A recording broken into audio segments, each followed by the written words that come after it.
The biggest thing that I tell people is don't worry about protein. That's what I tell them. I say like eat clean. Here's some things that you can eat and don't fixate on protein. Hey, friends and listeners of the Switch for Good podcast. Yep, that's you. I have some really exciting news. Dotsie and I have started a Switch for Good podcast Facebook group. We created it so we can build a community of fans that will help us improve the show and deliver on the topics that you want to learn more about. So we want to hear what your favorite content is, what you want more of, and what you want less of. And if you like the length of the show, Dotsie and I are always talking about the length of the show, right, Dotsie? Yes. We want to tailor our show around the needs and desires of our incredible listeners, almost 500,000 of you. And it's really simple to join. Just go to our Switch for Good Facebook page. That's Switch, the number 4, and then Good. And then click on groups. And there we are, the Switch for Good podcast chat. You can post directly in the group, share ideas, talk to other listeners, and connect with like-minded folks. So go, run, join our Facebook group and tell us what you want.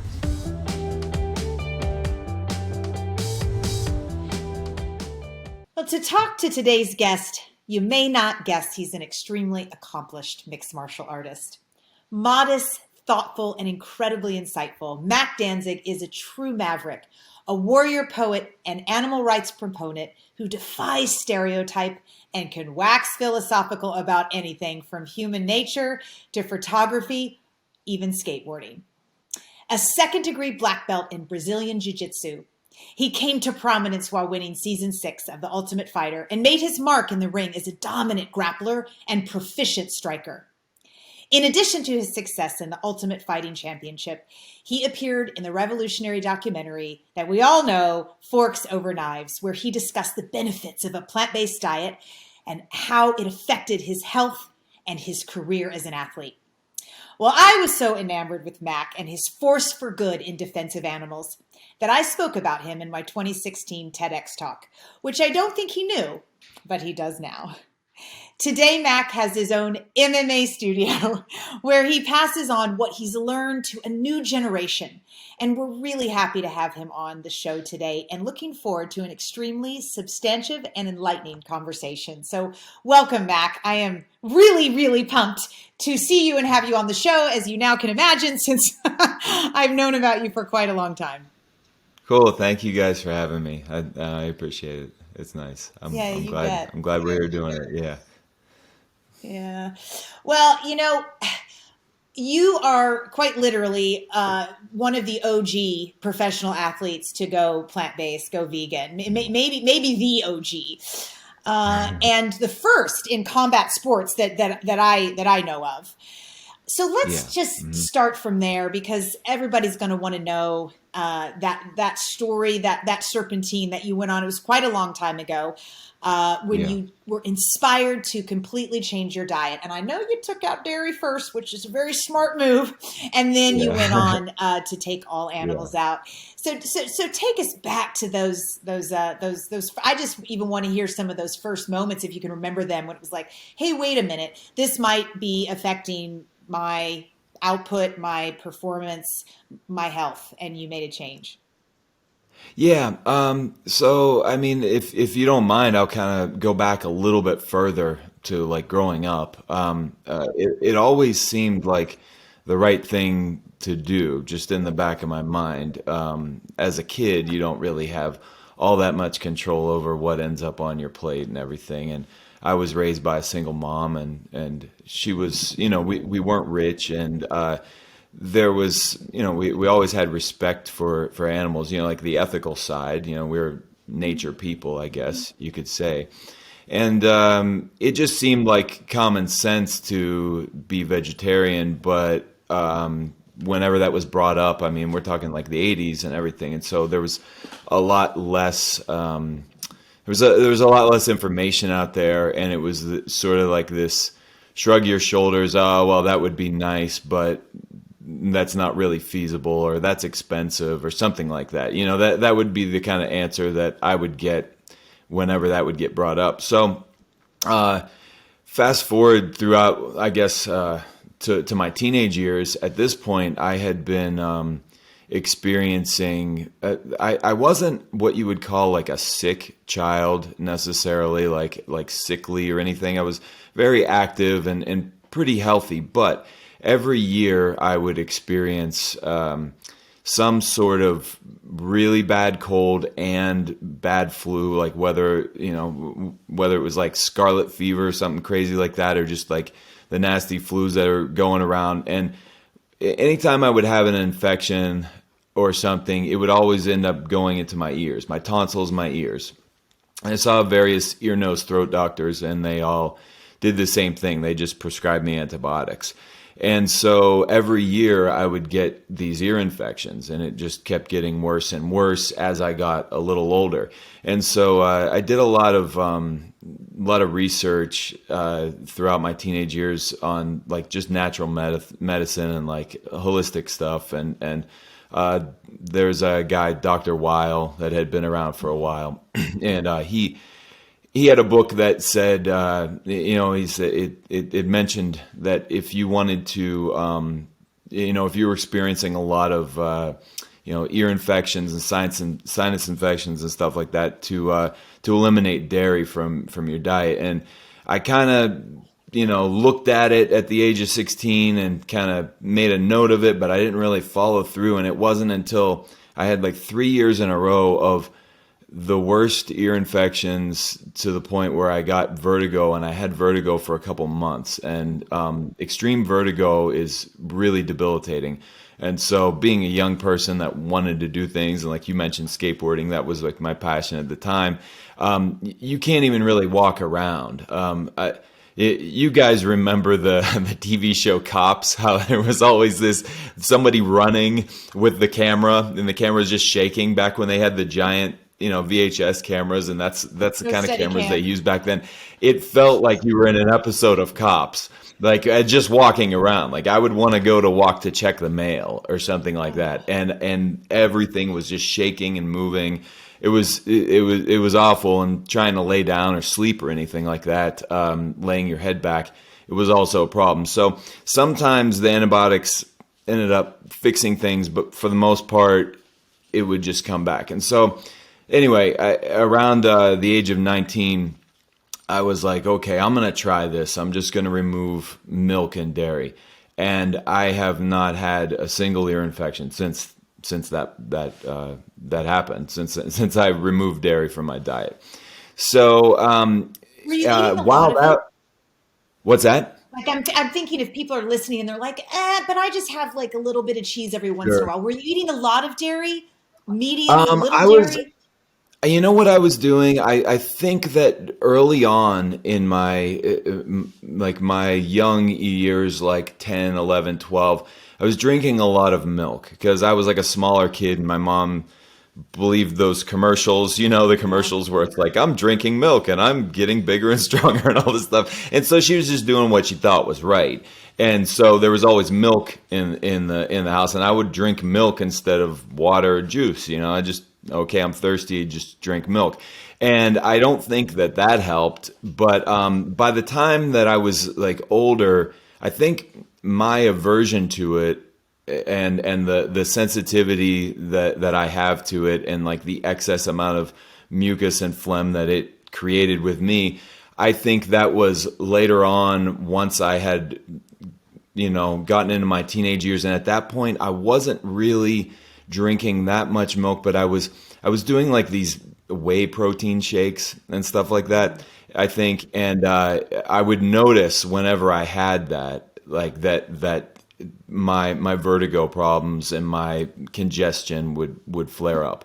And so that was kind of a major thing for me, was like I wasn't drinking all that much milk by those final years, but whenever I would have something, especially like those whey protein shakes and all that garbage, I would end up feeling pretty awful afterwards. So I removed that from my diet, and I have not had a single ear infection since, and I haven't had to deal with vertigo since then. So that was huge.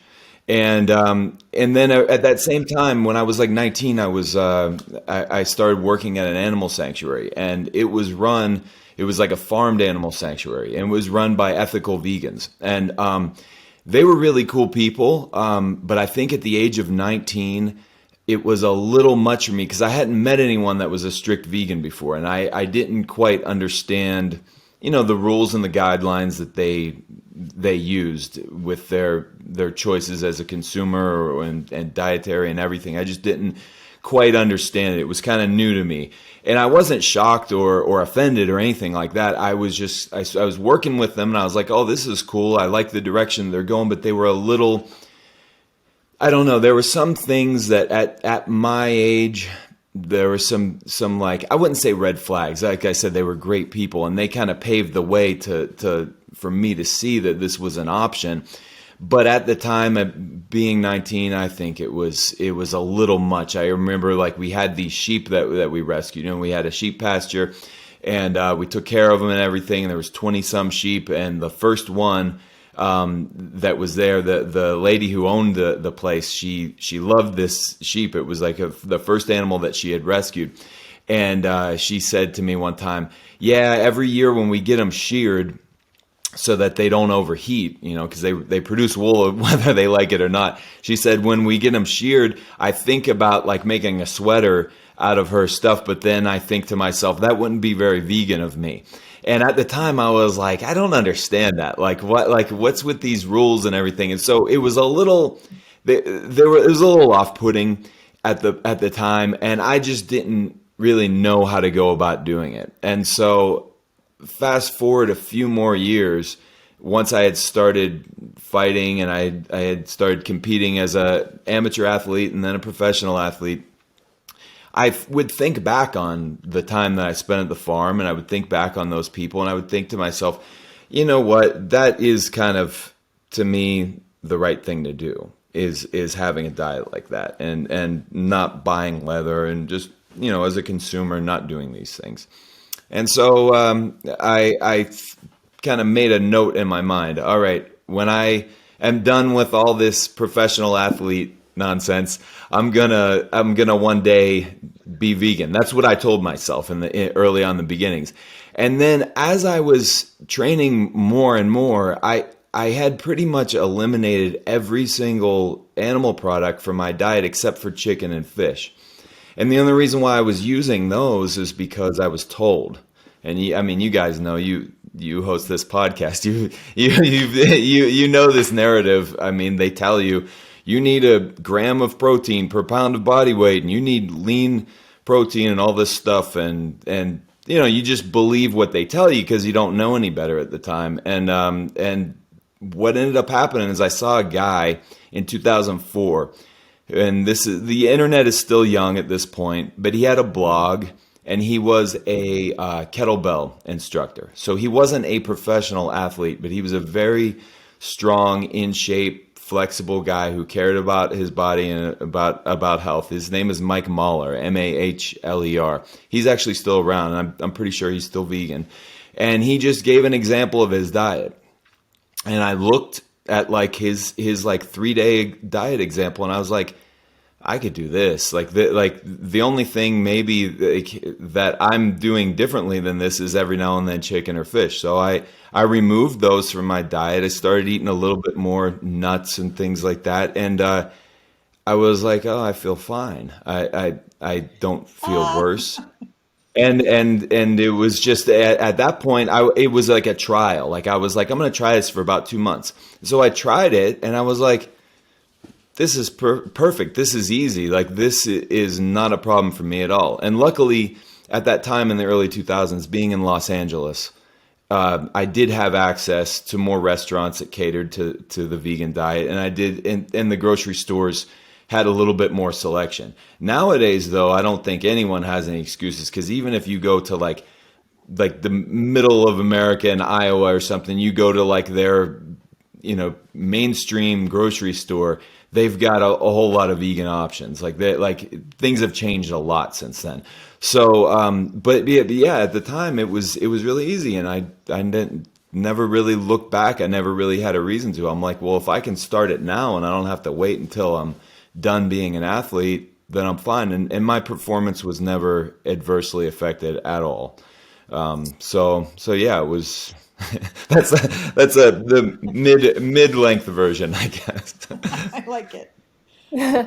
When you lost a fight, a lot of times people would blame your diet, saying that you didn't get enough protein or something. Did Of you course. find that there were any benefits to, besides the psychic ones and the ethical ones?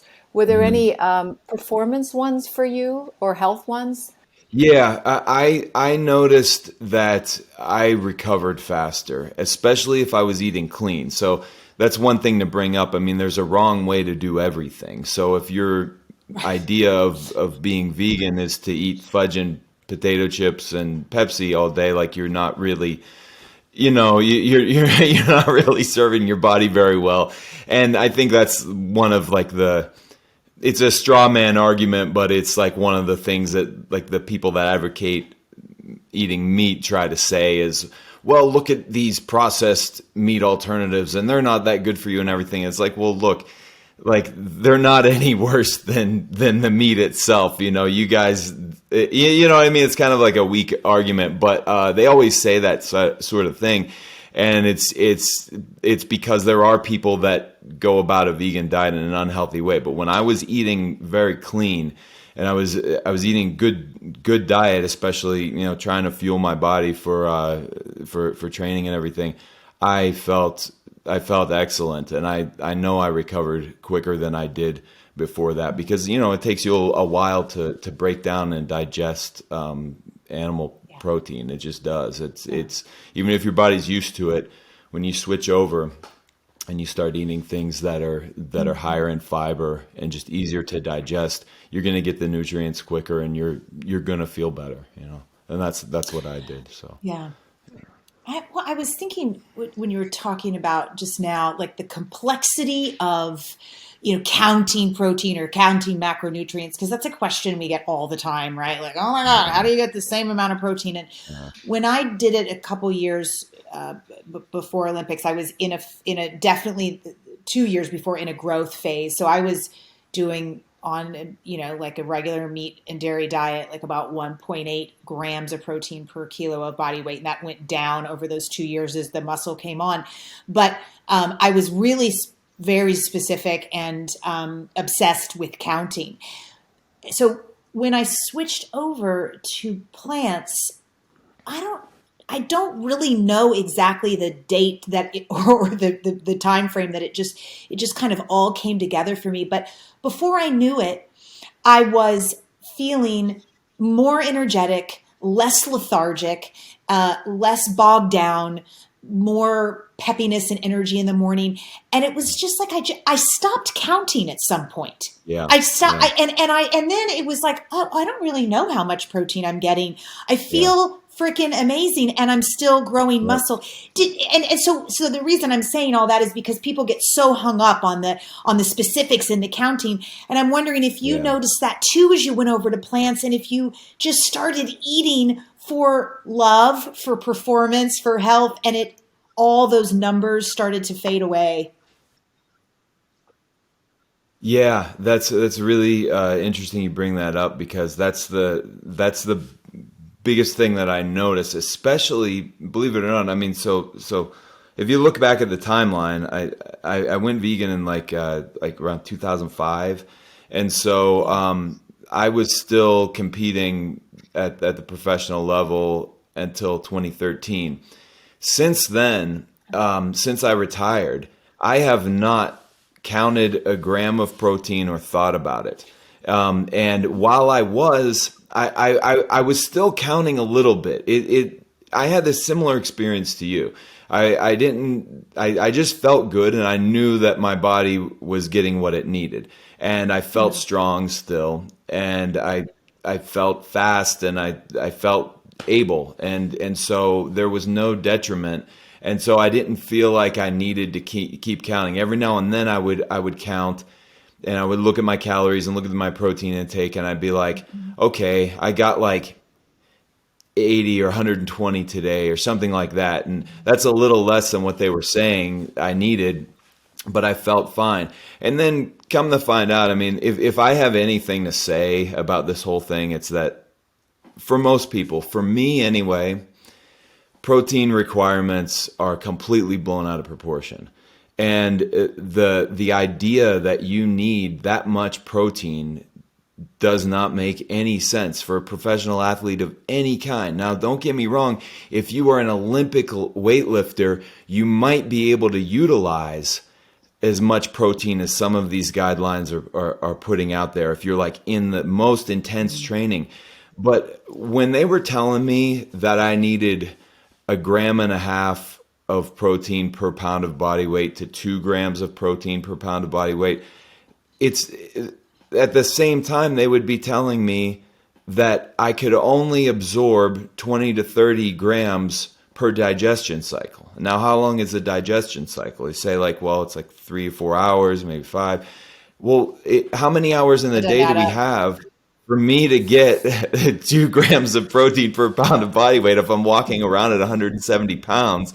170 times 2. There's no way I can absorb that. And when you say that to them, and obviously this is before I went vegan, when I was getting advice from these trainers and stuff, you just get a lot of double talk in response. Well, you know, blah, blah, blah.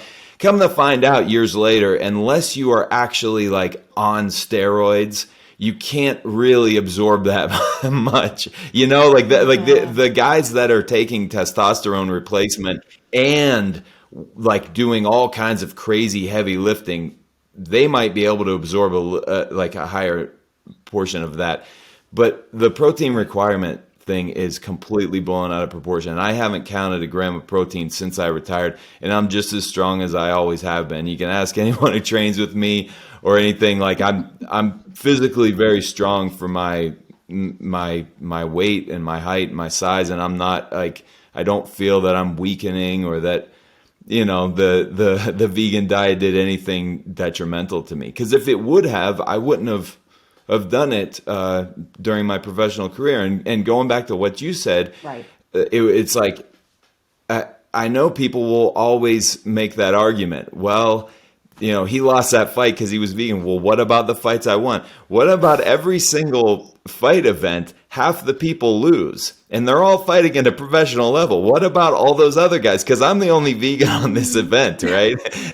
And so you got half of these guys, they lost. What's their reason for losing? Is it because they eat meat? Like, it's such a ridiculous argument. But yeah, I just stopped counting, and it's a relief because think about how much time and energy you spend stressing and worrying about these numbers and all this stuff. It's too much. I don't want to be obsessed with food. I want to be able to live my life and enjoy food without it being something that I have to be so on top of that it's like a constant battle to keep my numbers perfect. I don't want to do that, you know. You mentioned the whole food diet. Can you share with us some of your favorite sources of protein, just because people always want to know? Yeah, sure. I mean, I don't even think about it. Like, I get enough protein just from what I eat. I don't like think like, oh, I should add this to this meal because I need protein. I don't do that. I just eat at this point what feels nourishing to me. But I at this point in my life, no longer competing at a high professional level, I feel like I need less calories than I used to.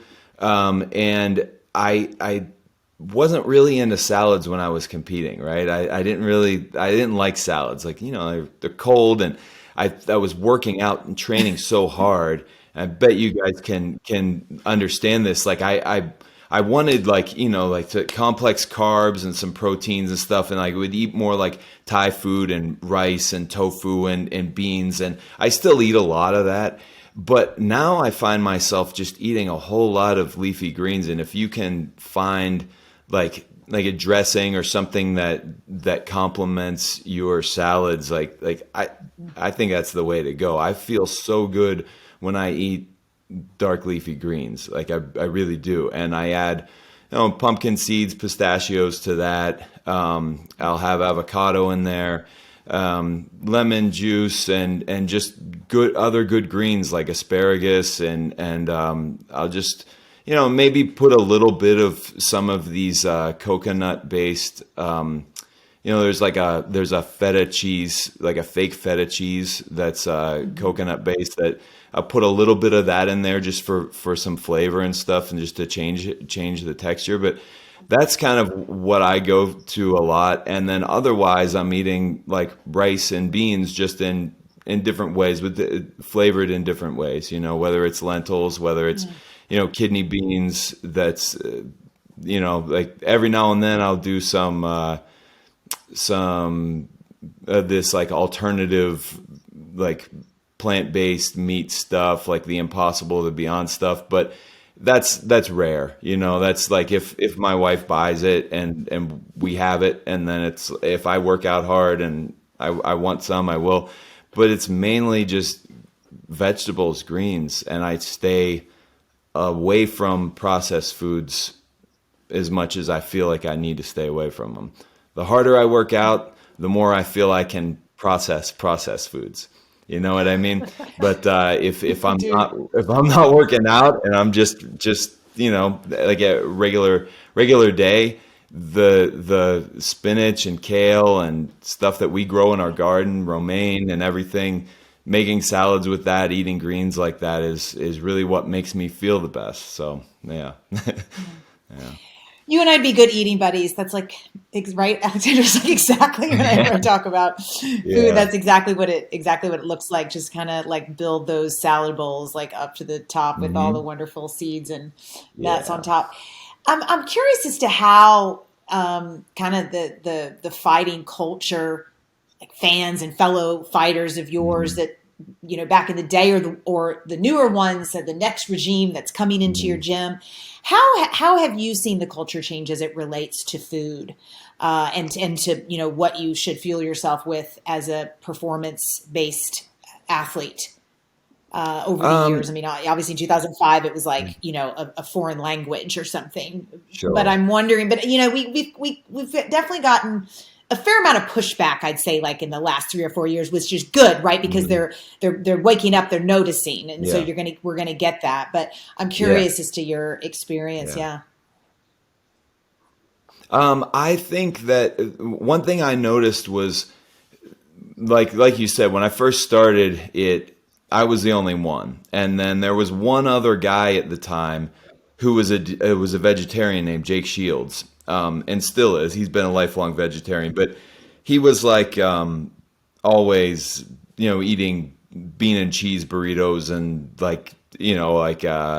would go ahead and have whey protein. So he was like a dairy eating vegetarian, and nothing wrong with that. That was his thing. But he was the only other guy even to compare to. And then what started happening, I noticed, like early 2010s, was people started like experimenting with the diet. And so well-known fighters fighting at a high level in the sport would start to do things like they would mention in an interview, oh yeah, well I have a plant-based diet, or I have a vegan diet for the last 2 months before my fight, or the last month before my fight, because it helps me recover better, it keeps me lean, it helps keep my inflammation down, and then I'm able to cut weight and get to the weight class. And so then there was this idea, oh, well, it helps you cut weight. And so the problem with that is fighters being a weight class oriented sport, they're always trying to get their weight low, and any abrupt change in diet, as long as it's not bad, is any abrupt change in diet, even like these diets that I find incredibly unhealthy, like keto and stuff like that, if you change your diet abruptly, your body will kind of react, and you'll start to like lose weight. And the vegan diet is no exception. And so people were just using it not with any type of a moral or ethical compass, but just like using it to start to like shed the weight towards the time that they needed to compete.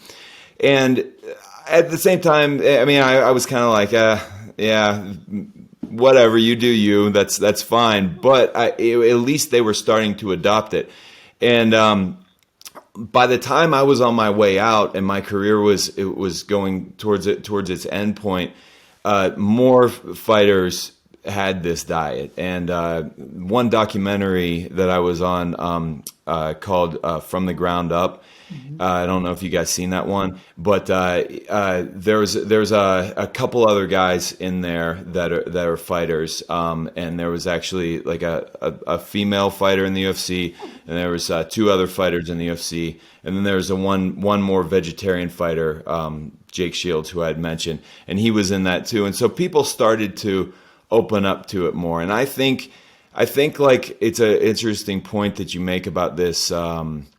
Like the backlash, and that it's like you said, it's a good thing because it means we've kind of arrived, with documentaries like From the Ground Up, and also obviously the Game Changers and things like that. It's at least opening people's minds to it, and so you have people that are trying to put it down and everything, but they weren't even mentioning it before. It wasn't even on their radar. So I think that now we've come to this point where it's pretty accepted and pretty understood. And to be honest with you, I'm just happy that you can go to a restaurant outside of LA or New York and tell the person that you're vegan and they understand what you're talking about, To show how much of an anomaly you are, can you share with us a little bit about what mixed martial arts is and how the Ultimate Fighting Championship fits into mixed martial arts? Because before I started doing research with you, I had an idea, but watching the fights sure opened my mind. It looks like most of them are carnivores, the folks who are in that ring. So tell us a little bit about what mixed martial arts is. What are the arts that it encompasses, for one, and how the fights go? Okay, so what it is kind of it's like there's sanctioning bodies that sanction it. It's a professional sport at this point with weight classes. Performance enhancing drug testing, there's a lot of money in it. So there's people that are doing it for a living. And so it's a legitimate sport, and it's come that way over the course of about 30 years now.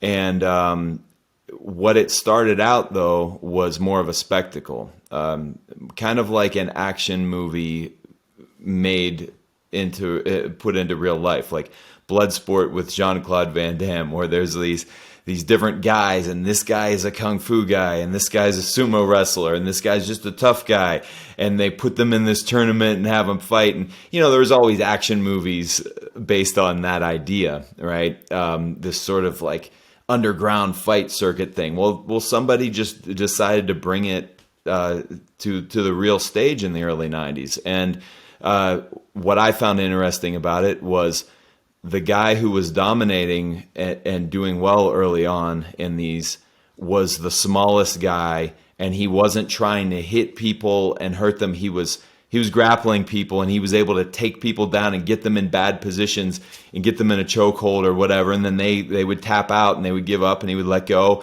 and it was over. And it didn't need to be this brutal thing where you're breaking your hands and you're risking all this injury. Now, don't get me wrong, fast forward into the future, it's become very, very competitive. And so you do see all different types of ways that these fights end. But mixed martial arts is just, it's the rule set is pretty simple. There's certain things that are considered a little bit too, I don't know if you'd say brutal, but certain things that are not allowed. Like, for example, if your opponent is down on the ground on their hands and knees, you can't kick them or knee them in the head, right? You can't do dirty stuff otherwise? Like, obviously, like, what's that? You can you kick them otherwise? Yeah, kick them in if the person is standing. So imagine the rules of kickboxing where you can punch and kick to the head, to the body, to the legs. You can knee and punch to the head. That's all legal. And then on the ground, submission holds are legal too. And striking and punching on the ground is legal. There's just certain things that they've determined, okay, well, this is too much of a health risk. You're not allowed to hit to the back of the head because they've identified the back of the head as being obviously a very sensitive area, and that way you can't attack the spine and things like that. But what it is you're just coming in there with a skill set that you have. So you decide as a fighter, as an athlete, how you want to build your skill set. And you might take towards pure boxing a little bit. You might take towards jiu-jitsu, where it's like a lot of grappling and chokeholds. You might be more of a wrestler where the takedowns and getting the person down, controlling them on the ground is more your thing. You might be a kickboxer. You might be like more of like a traditional martial arts person. There are certain things that have been proven to work better generally than others, but for the most part, it's up to you. And that's where the art comes in. It's like you're kind of bringing your art to this live event, and in a spontaneous way, this unfolds. You don't know what the opponent's going to do. They don't know what you're going to do. But regardless, you guys are going to have a competitive match, and you're going to do what you can. And so there's a lot of strategy involved. There's a lot of technique involved. There's a lot of really hard training, obviously, that goes into this, and being endurance-wise and strength-wise and cardiovascularly in shape. So it's a very pure sport in that way. And the UFC is just an organization that runs mixed martial arts events, just like there's a whole lot of other ones, and there's really small local and regional shows. Well, the UFC is kind of like the biggest one globally. And they did a really good job in the beginning because there was an aversion to the sport. People didn't want to consider it a sport. They said it was like human cockfighting. They said it was just barbaric. They likened it to dogfighting. As a matter of fact, I was going to do multiple times. I got asked to do PSAs to speak out against like dogfighting and dog abuse, and then by the time it got to the last person in the chain of command to okay me for these PSAs, it always got shot down because they were like, we don't want this guy who's doing cage fighting to, even if he's speaking out against dog fighting, we don't like the way it sounds. Once the UFC put enough money into it, they finally got the sport on ESPN. They got it on all the sports channels, and now it's covered the same way the NBA Finals with the Lakers are covered. It's the same. It's covered the same way all the other mainstream sports are covered, and that's really cool. But here's the one thing that's funny. They for years, the UFC, especially because they were at the forefront of this, was telling people, well, this is a safe sport. These guys are athletes. They're not just tough guys. It's not this barbaric thing. It's people with families and lives, and this is just their athletic endeavor, just like cross-country skier or whatever. Once they got in the door, now the brutality of the sport, which is a portion of it, I mean, it is fighting after all, is marketed to the max. And so now you're getting, like if somebody casually wants to view the UFC and they look at a video, they see the most brutal, crazy looking knockouts and really brutal, bloody stuff, because now that their foot is in the door, they're like, this is what's exciting. We want to show you guys this guy getting knocked out and falling asleep, standing up, and his eyes rolling the back of his head and everything. And so because of that, I don't watch it as much as I used to, and I'm not that deep into it because their focus, the UFC especially, focuses so much on the brutality, and it's not the most brutal sport, and there's a lot of good people involved in the sport, but they've kind of taken over that market, part of that market that the World Wrestling Federation and the Hulk Hogan and all that stuff used to have, the fake wrestling thing, the theatrics. They've taken over some of that market, and the fighters have learned that if they act that way and they put on a persona and they say all kinds of outlandish things and they do crazy stuff, that more people want to tune in. And so that's what's kind of, unfortunately, for better for worse, pulled more money into the sport. Yeah. Well, I mean, speaking of, being slapped and kicked in the head, standing up, but versus, when you're down, you used to not be able to do it. Right. it there, I feel a connection to folks who have traumatic brain injuries. My sport of cycling, I have two Yeah. friends that are just won't ever be the same from crashes, right? Obviously, even though we're wearing Yeah. helmets, I mean, Yeah. they'd be dead if they weren't wearing a helmet for Yeah. sure. But um, as you said earlier, you Yeah. retired in 2013, end of 2013. And from Yeah. our research, Hmm. you were starting to experience the effects of brain trauma. And you've also been a part of the professional Yep. athletes brain health study. What were you feeling? What were Hmm. you experiencing? What was happening? How scary was it? What did you do? It's so many questions surrounding this really important topic that we just don't talk enough about in general in contact Yeah. sports like football and yeah. Yeah, so I guess my disclaimer is, I mean, it is fighting after all, and I knew what I was getting into. The interesting thing about MMA is there is, generally speaking, a better chance that you can avoid those types of injuries in comparison to, let's say, a professional boxer, where all they have is their two fists, and they can hit the body, but they can, it's mainly body, it's mainly headshots, and they're taking shots over the course of 8, 10, 12 rounds, and this repetitive getting hit. And we all know, and we've seen this. Just look at like any of the fighters of the past, whether they were great fighters or not. You know, look at guys like some of the best, like Muhammad Ali and Joe Louis and these guys. I mean, they were not the same towards the end of their career, and 10 years after retiring, they were it was they couldn't even get out a sentence. And lots of times people would say, well, they're still functioning the same, it's just that their motor skills and their ability to express themselves has diminished. But it was obvious that this was from getting hit in the head. And so with MMA, you do have a chance because there's so many other ways besides getting hit to lose a fight. You know, you can be getting choked and then you just tap out, you know, because like it's checkmate, you know, the match is over. You can lose by decision in a match that was largely grappling oriented, where it was a whole lot of like wrestling exchanges and scrambles on the ground. So there's a lot of different ways to that you can avoid what seems almost inevitable in boxing. But that being said, the way the sport has shifted so much, you know, a lot of guys are strikers and they're boxers or kickboxers, and I noticed that my biggest problem over all the years of training was not injuries I sustained in the fights. It was injuries and concussions that I sustained in training, and that it could have been avoided. The idea was, while we were all training like this, I say we, I mean me and the other like high-level professional fighters that were in the same gym and same training camp that I was in.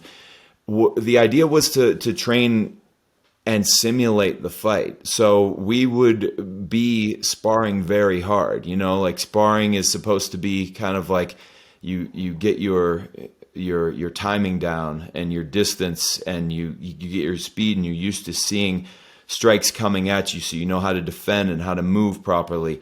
Well, then you can also throw in going 100% while you do it. And if you do that, you're basically doing what you'd be doing in the fight. And we did that often because we felt that that was the best way to prepare for this type of event.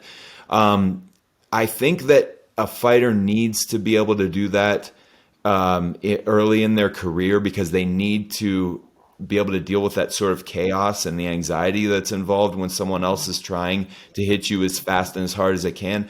But eventually, once you get your skill set to a certain level, you should pull back on that, and you should only train with partners who are able to go at a good speed but not put all the power into the strikes. That way you can take those strikes in training and not get concussed. And I was getting concussed once a week, easy, during training, Wow. and looking back on it, For like how many that's, years? Once a week. I would say so. you could take maybe like a month or two out of the year from like time off of the sparring, but like if there's 52 weeks in a year, I would say at least like 40, 35, 40 weeks I was training hard like that. I'm gonna say about 7 or 8 years where I was getting concussed like that all the time. And so what ended up happening, and it was my ability to absorb strikes and not have a flash knockout reaction where you drop, that diminished. And so a fighter, especially, their whole goal is to not go down. So if you do get caught with the punch, caught with the kick to the head, some people, their bodies just react in a way where it protects them. Like it's a defense mechanism. They just go out, they just drop, and that's it, right? And other people, they can deal with it a little better, whether that's genetics or conditioning, we don't know. But what happens to a lot of these guys, and what happened to me, was you can take a punch and it's okay, and you don't have what they call a glass jaw, right? Where you just get hit and you fall asleep.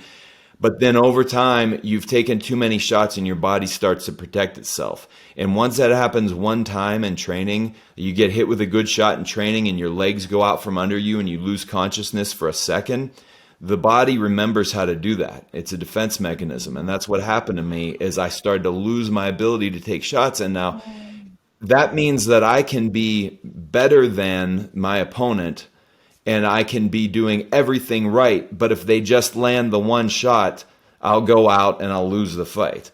And because of that, like at some point in my career, I became damaged goods in that way. There's other people where, their shoulder, they had 3 surgeries on it and they're just not going to be able to play basketball anymore, their knee or whatever. For me, it was the concussions. I will say, after all this time of spending time away from that type of training, eating well, just like taking time to decompress, if you will, I feel so much better than I did. The symptoms that I was experiencing were right around the time that I retired, like a few years leading up to that and a few years gone after that. And that was it was pretty rough. It was, like a lot of waking up in the middle of the night and having amnesia, just like not knowing what was going on. You know how in the movies and TV, like people that have amnesia, they go, "Where am I?" Or, they say something like that. Like I couldn't even formulate that. I didn't know what I was. I would wake up in the middle of the night just terrified and not even understanding. Like imagine like you're a baby that just got born, but you're a grown man and you're like, what is this? Like you just, I had no recollection of what was going on. And then slowly over time, like a minute, 2 minutes go by, I start to remember who I am, what I'm doing here, and then I would start to worry about the things that we're all worried about in the back of our head, like, where's my kid? Is my kid okay? Was my kid staying with me tonight? Was she with her mom? That sort of thing. And I dealt with that and headaches and a little bit, not so much dizziness, thankfully, but like just headaches and overall like irritability and the changing of the mood that you have based on like how recently you were concussed. And what I've heard is that what happens is when you get hit, the brain is soft matter, obviously, right? And there's all these neural pathways. And in these neural pathways, this is where the information gets sent back and forth in your brain. When you get concussed and this gets shaken up, some of these pathways get broken. And what ends up happening is these neurons have to find different pathways to get to the same place. So if you're trying to recall a memory or something like that, it's like rerouting. You can do it if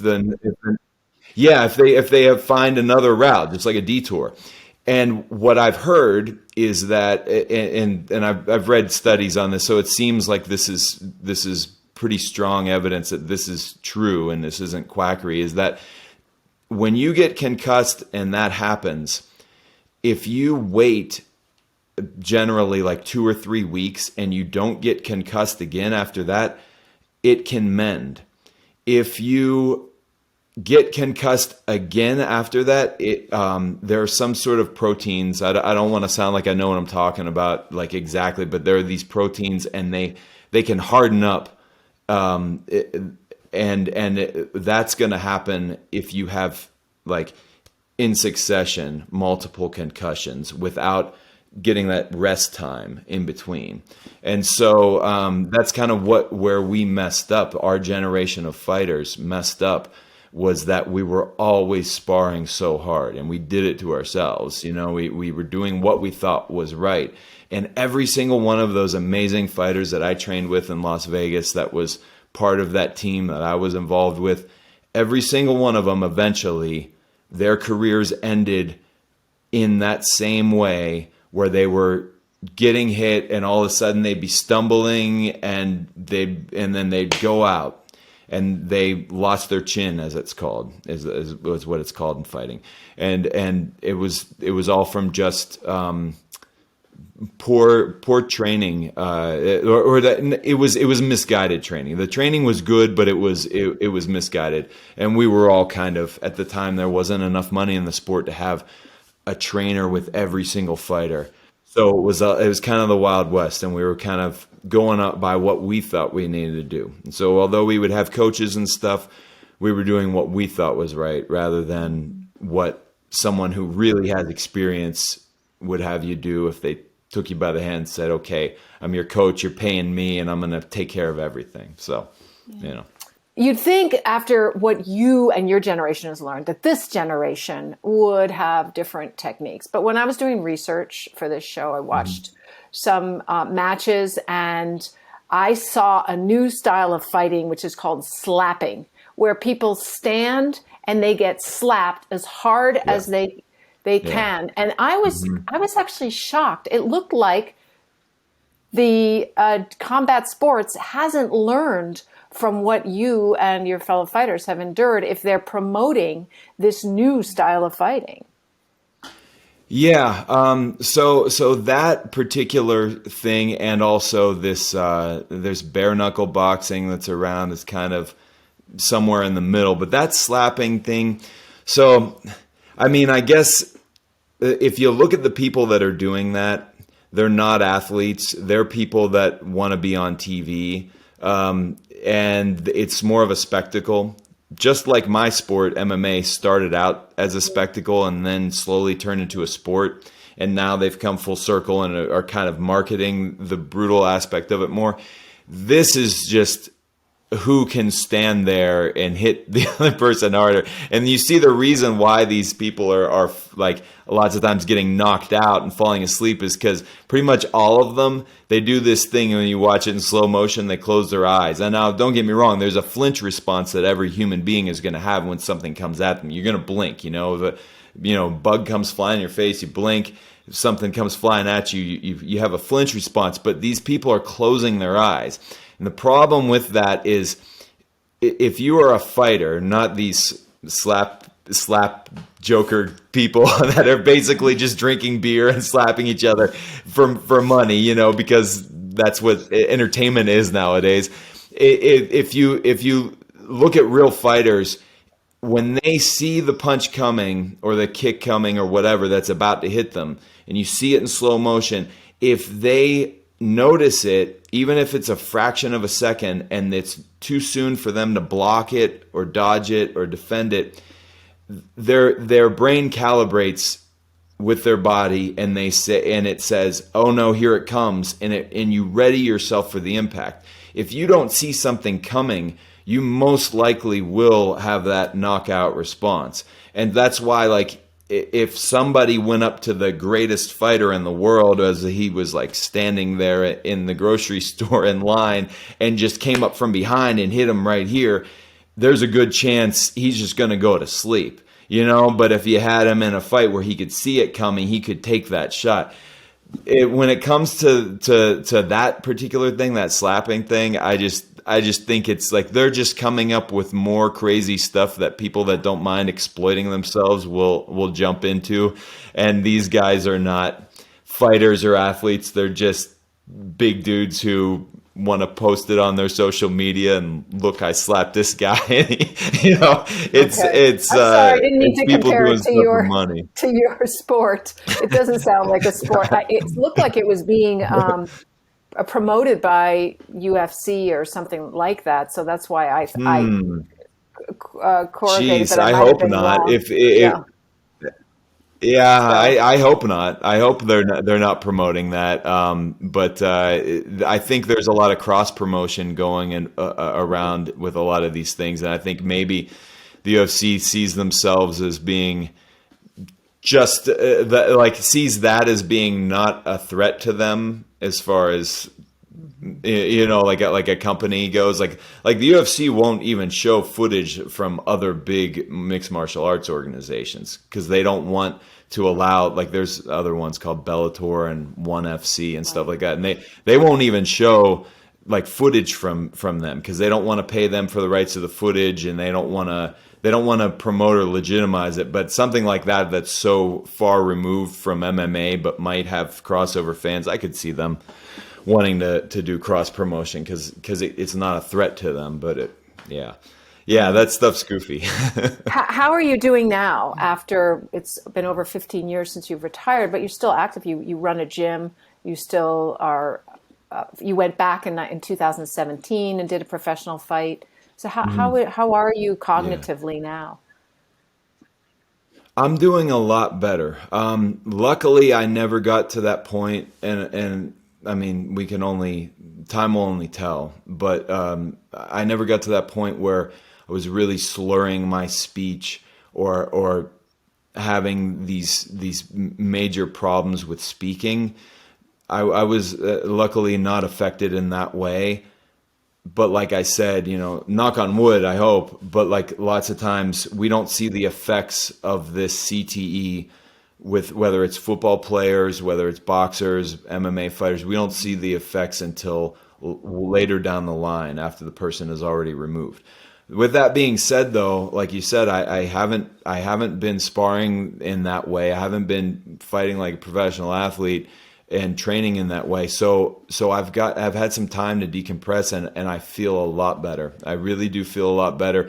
The instances where some of those symptoms that I described earlier have happened have become less and less. And I feel lucky. I just have to stay smart. And I mean, luckily for me, maybe it's a good thing, maybe it's a bad thing. I think it's a good thing. I don't go on social media. I kind of became more reclusive after I retired. And so because of that, I don't have promoters beating down my door, like trying to get me to fight in their events, because that's what a lot of guys who are my age who have retired from the UFC, there's a lot of other organizations that are willing to pay you a few $1,000 to fight. And although that's kind of chump change for what somebody would need to live off of, people will do it for the extra money. And I don't get those offers because I've sort of distanced myself from the entire online sphere, like not just the fighting realm, but like I'm not online. I'm not doing that.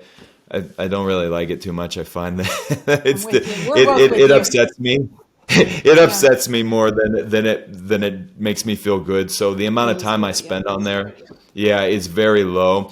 And so I guess what I'm getting at is that I'm not enticed to train that way or to compete that way anymore.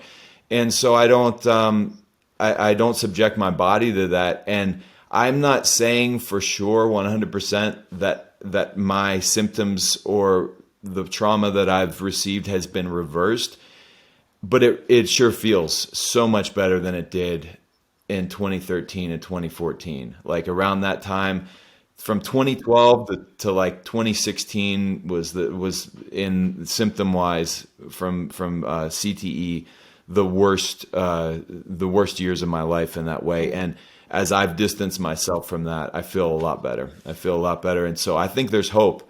I think you just have to treat your body right, and you have to train smart. Yeah. It's so critical, and thank you. It provides so much hope to share what you shared. So many people don't want to. So many ex-athletes. I think there's a variety of different reasons. I'm curious as to why you think that might be, because you started to do a documentary on CTE, if we're not mistaken, but it wasn't finished because Yeah. many of the fighters Yeah. didn't want to discuss their personal struggles with brain Yeah. trauma. A lot of these guys didn't want to talk about it because they were still in a situation where they needed to make money doing this. And that's another reason why I don't have promoters asking me to fight, is because I don't that I've kind of come out as hey, like I've been experiencing this. It's damaging. Nobody wants to hire the guy who might have even more brain trauma in their fight, and make their fighting organization look bad. So that's what a lot of these guys that we were trying to interview, guys that I was friends with, that I knew personally very well. That's why I was brought on to the project, because I had so many connections with fighters that I trained with, and a lot of people didn't want to talk about it because they knew that it would put them in a situation where they wouldn't be able to continue to make money. And it's sad, but I mean it's true. It's like, what does the professional athlete do when they're done and they can't compete anymore? And B, what does a professional athlete who is receiving like brain trauma and concussions do when they can't compete anymore? Like there's sometimes as athletes, and you might be able to attest, like maybe with colleagues and your contemporaries, people they put all their eggs in one basket when it comes to this. Like there's other endeavors that you can have in life where you don't really where you can say, you know what, to heck with law school, I don't like it anymore, I'm gonna major in something else. Or hey, I tried being an artist and living a vagabond lifestyle, but I'm actually really good at IT stuff, and let me get into the computer world. You can change, but when you are an athlete, it's tough. And some of these guys, they got nowhere else to go. They got nothing else to do. And when you can't compete at that level anymore, and you can't make a living doing it anymore, what do you do? And some of these guys are still holding on because, like you said, there are these events. You mentioned the slap fighting thing, but like, there's events that are small that don't pay as much, but they know that you made a name for yourself 5-10 years ago. And they're like, okay, great. It's almost like, like the celebrity reality shows and stuff. Like you get these people that have been, in and out of rehab and all this stuff. And it's like, oh, I remember this guy. He was the neighbor on a sitcom in the 80s. And let's see him now, and let's look at him. That's honestly what a lot of these dudes are doing in small shows, fighting. And they lose to guys that they shouldn't lose to. And it's bad, but it's how they get by, because they've kind of put all their eggs in one basket. And so for me, that was one of the hardest things, was transitioning into figuring out what I was going to do next. How you did transition, because you have done it from our point of view with such grace. But they're probably, and Dotsie, you can attest to this too, as a retired cyclist with the Olympic medal, it can't be easy to have your identity, which was so front and center for so many decades, then it's no longer. For me, it was very, very difficult. I didn't know what I was going to do. I was living in Los Angeles at the time, and I was just doing whatever I could. I went literally from fighting professionally in front of millions of people to not knowing what I was going to do next. It was scary, because I was a single father, and I had a daughter to raise, and my primary goal is to care for her and provide for her. And to know that I could feasibly work full time and still not even at a certain job and not even be able to pay my bills, that was scary. And it was also, there's a loss of dignity that I think someone in that position can feel sometimes, where it's like, like here I am like like at I won't mention her name. She was totally cool, but like I was doing bodyguard work, luckily enough to have that job for a celebrity, where I was like camped out in her driveway just watching her house for her from 6 p.m. to 6 a.m. and then trying to like figure out other ways to make money during the day, and not getting enough sleep, and it just being like a really difficult situation. And anyway, that sort of transition was really tough. And I think, like you said, we think lots of times like, does this define me? Is this who I am? I don't know anything else now, because my identity is wrapped around this thing that I've done. And that's another thing that was kind of hard about fighting. It was just like the way fans treat you. You know, you feel like your worth as a person is directly correlated to your success as a fighter. So if you start losing fights, people write you off, and they don't like you no more, and they don't treat you well. And not only did you have to lose the fight, but then you had to experience like, you know, your stock diminishes and your worth diminishes in the eyes of a lot of people. Yeah. And so like dealing with all that was very difficult, but I found I met my wife a year and a half after I retired, and that she helped a lot. She helped a whole lot and was the supportive person that I kind of wish I would have had during my career. And we married like really early. We've been married for 7.5 years now, but we got married like after 6 months. We fell madly in love, and she was a person who helped support me in this and helped make me feel like we were in it together. And I feel like sometimes like I'm always been like a solo person my whole life, and a solitary type of person. And I've isolated myself in lots of situations, and that's how I had success, is like focusing by myself. And to change that over and have somebody who's supportive, that really helped. And you know, we both are in the same line of work, and we both realized that we did enjoy teaching. I didn't think I wanted to teach right after I retired, but it ended up being something that opened up this whole new realm for me. And I started to dissect the technical moves and the movements and the idea behind the techniques that people need to learn to be good martial artists, and then profess them in other people, and then see some people get it and some people not get it, and then figuring out new ways to explain these moves and to explain the arts to people. It's opened up like a new way of making money, but a new way of just looking at the martial arts and continuing with it. And so that's been a good thing for me. And so, yeah. And she's a fighter, your wife. Yeah, she's older than me, and she still wants to do them every now and then. Yeah, she is. Yeah. Yeah. Yeah. Yeah, she's tough. She's very tough. You also are an amazing photographer. I just want to say that your nature photos, maybe this comes from you being able to be alone, as you said. You have amazing photography. I don't see that if you're doing it now, but is that something that you're going to continue in the future, or? I want to continue it in the future. I sat photography down, not because I was not interested, but just because of, I guess, the logistics of everything. Like we focused on trying to get out of LA, and then successfully getting out of LA, and then starting up a new business. And then right after we got the very beginnings of our business going, then the COVID regulations hit, and that was just a killer for most gyms and most restaurants, anything where people have to get together. And so that was tough. And now, rebounding off of that and then moving into a slightly larger place and kind of building, it's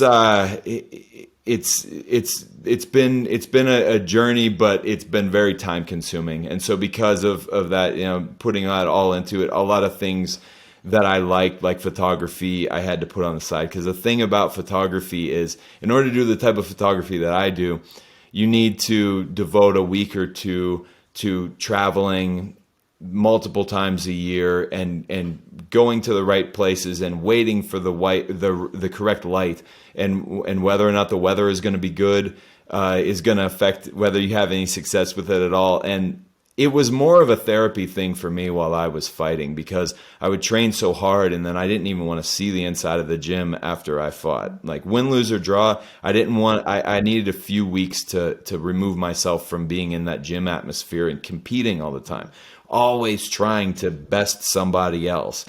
And so I would just go out in nature, and it got to the point where even if the weather was kind of bad and the light wasn't good, I would enjoy being out there in these remote places by myself or with one other friend or something. And the photography became like a reason to go out there and do it, but it didn't even necessarily have to happen. Sometimes I would come back with only 1 or 2 good shots from an entire 2-week trip, but I would just feel so good that I was able to go out there and experience nature and get in tune with all that stuff. So I don't have the ability to just take off and leave like that right now, and once things start coming together and the gym becomes something that can run a little bit without Angela, my wife, and myself, without us always being there, then it'll be something that I'm gonna get back into, and I look forward to it. But yeah, I love it. I love nature. I love wildlife. It was just something I kind of had to put on the back burner for now. Yeah. Is there a place that people can go to see your photography besides just Googling it? Because I think everybody's going to be really curious now that we've just talked about this. Yeah, I have not been good. I haven't been good with keeping up with that. What happened was, I think my domain name expired, and then I didn't renew it, and then some company was like holding it for ransom. So I did. I believe I have like a website that there's 2 websites. There was 500px is one, and then Flickr was another one, and they're just kind of like a website that anybody can just put stuff up on, and I used to post my stuff up there, and so you can find it that way. But yeah, at the moment, no, that's a project for the future, is collecting all of the files and organizing them and putting them back online, and it's time consuming. It's a lot of computer work, and so it'll happen. But yeah, at the moment, it's best just to Google it, I guess. Yeah. Sounds good. We can do that. If I could ask just one question before we go, is that now you're a teacher, and you, for Dotsie and I, we look up to you and how you've led your life, especially in terms of being an ethical vegan. How do you, if one of your students comes to you and says, how should I eat? What do you say? Do you talk about veganism with your students? I will sometimes. If someone seeks me out, like you said, in that type of scenario, and they ask me personally, I'll take them aside and I'll talk to them, and I'll give them advice. I don't promote it as a whole to my group, like my overall student body, but everyone knows like how I eat, and they all respect it. And I do get questions from a lot of people, and I try to help them out. I think the difference in between like 15 or 20 years ago and now is that there's so much information out there. Now, don't get me wrong, it goes both ways, because there's misinformation as well. But I really think that so much, if someone's willing to do a little bit of research, there's so much good information out there that people are putting out there as far as like how to eat and what to do. And the biggest thing that I tell people is, don't worry about protein. That's what I tell them. I say like, eat clean. Here's some things that you can eat, and don't fixate on protein.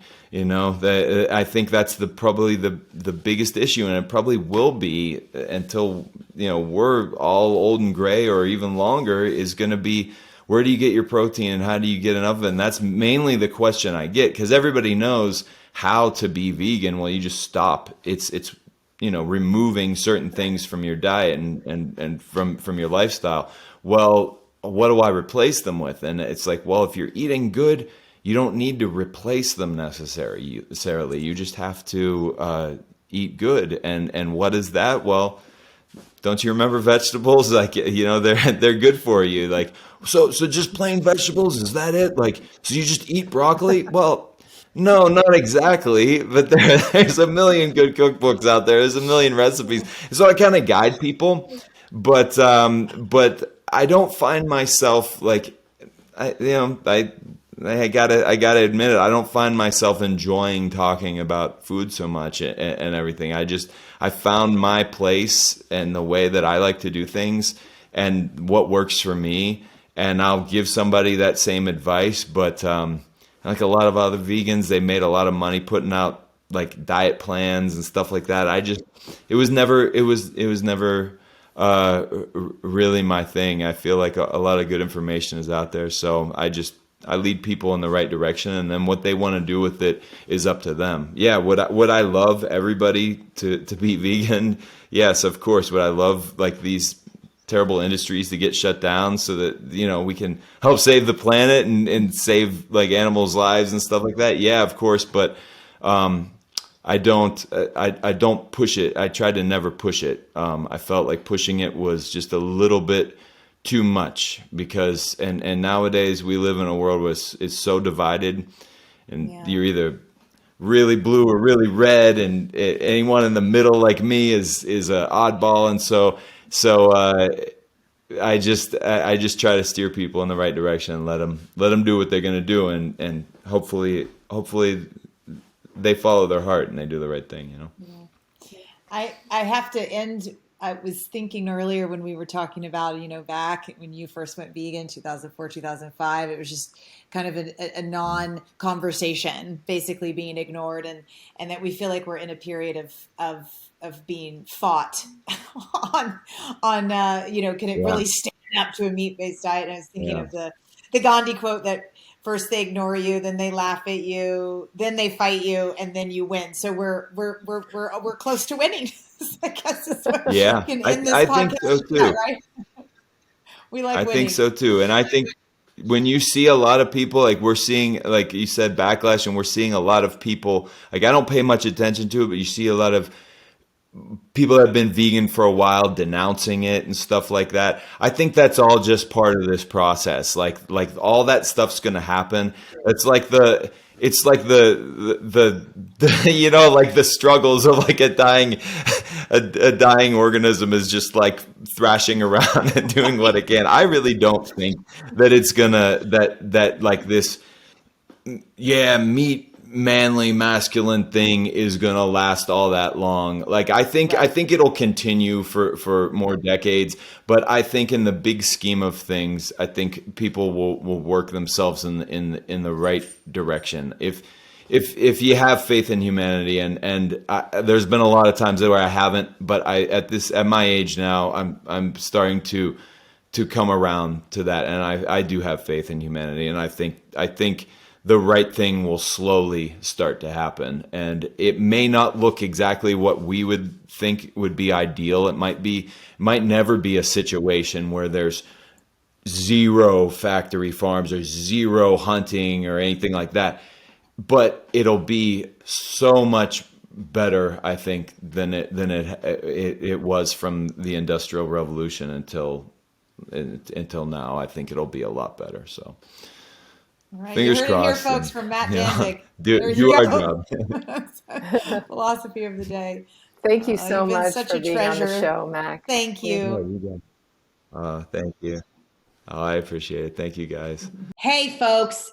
Okay. Back by very popular demand is our plant-powered plate fridge magnet, which you are going to receive for free if you leave us a rating and a review on whatever platform you're listening to this podcast on. So here are the details. Just write your quick review. Does not need to be long, does not need to be a whole story. Just be honest and speak from the heart. Then take a quick screenshot of the review you wrote and email it to us at podcast@switch4good.org. That's podcast@switch4good.org. And include your mailing address so we can send you a power plate. We are doing this because the more reviews we garner, the higher we go in search results, which means more folks will learn about our podcast. So the power is in your hands. Leave us a review and zoom, zoom, your power plate arrives at your doorstep. So thank you so much for tuning in today. If we helped you in any way, then click the subscribe button and let's keep hanging out together. We have so much more to share with you. And if you need more information on actually making the Switch for Good, please visit us at switch4good.org for loads of info. And you can subscribe to our mailing list where you will receive all sorts of super cool gifts, discount codes to our very fave dairy-free products, and a lifetime of powerful health tips. So join us on the journey to Switch for Good. This is the future.